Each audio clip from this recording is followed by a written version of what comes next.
to talk about the Institute for Emerging Market Studies and the initiative that ISB is undertaking. I thought I would just spend a couple minutes to frame why this is a topic in an area of interest for EY.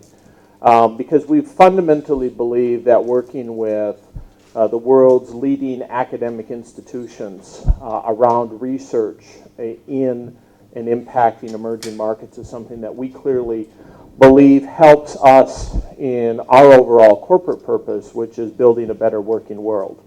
And so working with policymakers, with business, and government stakeholders in order to try to foster that and using the power of academic research to support policy change, to support business investment, support innovation and entrepreneurship is something that we certainly are quite proud of. Some perspective, certainly from an EY perspective, we believe that the emerging markets are the growth engine for the world's economy. And despite the volatility that happens from time to time in those markets, the reality is that there continues to be a shift in the world economy towards the emerging markets. India really sits at one of the epicenters of some of that change. And so working with and collaborating on how entrepreneurship and how business are going to reshape the world economy, the marketplace here matters to us. And we have other partners in several other emerging markets. We're quite deliberative and deliberate in selecting our partner because we do want them to be a research-focused academic organization.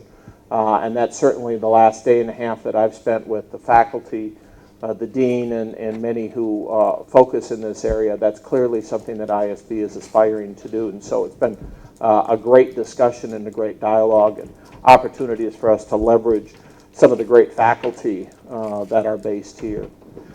From my perspective, the reason India matters is some mega trends in terms of economic development and the implications for foreign trade, and I think the hidden gem of the Indian economy, which is its workforce, the talent that it's going to provide to a world that's increasingly going to need a workforce of the future. We certainly know that the changes in FDI in this part of the world are impacted by policy. Just changes in government policy and taxation policy, in rule of law and in regulations has a profound impact on investment. That's not only foreign direct investment, but that's reinvestment within the own economy by the entrepreneurs who have had successful business. In some of the projects that ISB and its faculty are already looking at working on are clearly at the forefront of regulatory, of tax, of how the labor force, the training, the education of the workforce are changing. And so that's very important to us. The reality is that as you look at the world today, China has been the historical emerging market growth engine. But recent trends in the last several months would clearly indicate that there is a change happening again. And I think India sits as the marketplace that really has the potential to take and fuel the growth in the emerging markets and the emerging economies.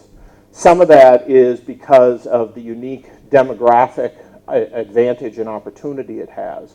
It's really one of only two places in the world that as we look 20 years out will have a workforce that actually exceeds the supply or the demand. So globally, almost all of our markets are seeing a contraction where the workforce is actually going to fall below the number of jobs that are available. This phenomenon started in Japan, but it's starting to accelerate now in Europe. It's going to eventually hit China.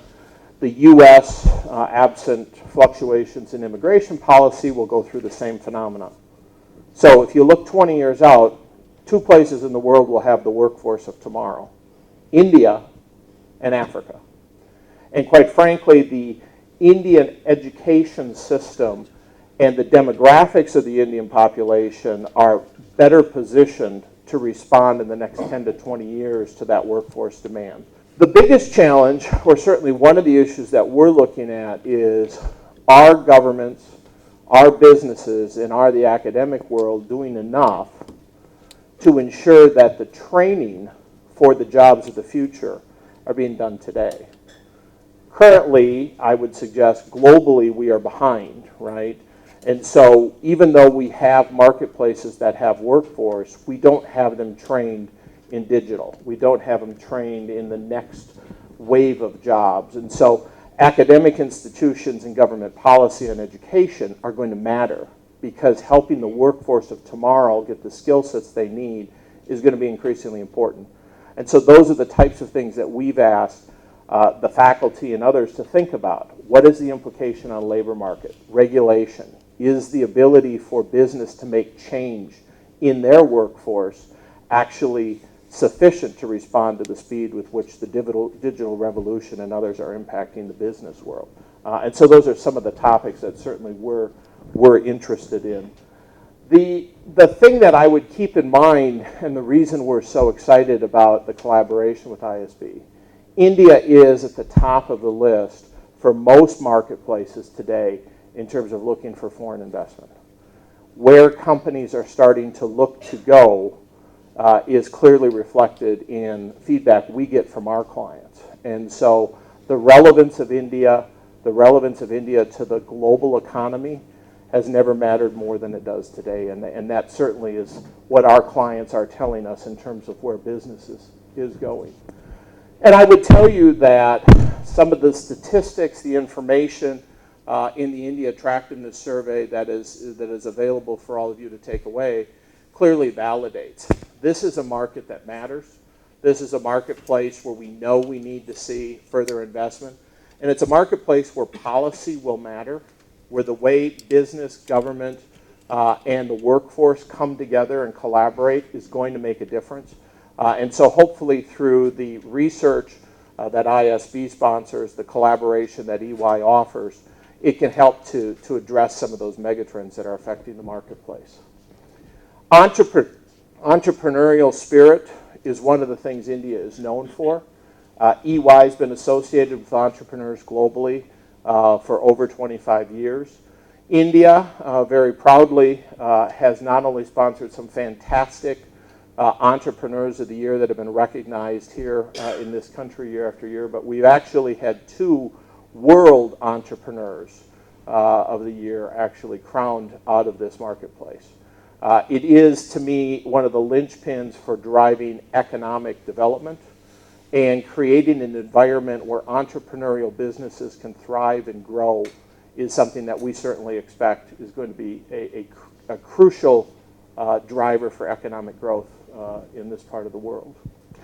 The last thing and the last parting comment that I would make is, despite all of the things that we would all believe exist with the traditional ways of business being done, I think we are probably at a point in time where we've seen the slowest change in our economic environment ever. And so despite the speed with which the market is changing, it is only going to accelerate. Digital is going to disrupt everything. It's going to disrupt how consumers buy. It's going to disrupt how products are manufactured. It's going to disrupt supply chain. It's going to disrupt the money systems. And the ability to respond to change is directly related to the bureaucracy and the regulatory environments with which business works. And so it's important that no matter what happens in an economy, that the ability to change quickly is something that is preserved and encouraged. That's what fosters innovation. That's what fosters creativity. We're at that brink of, some would call it, the 4th industrial revolution.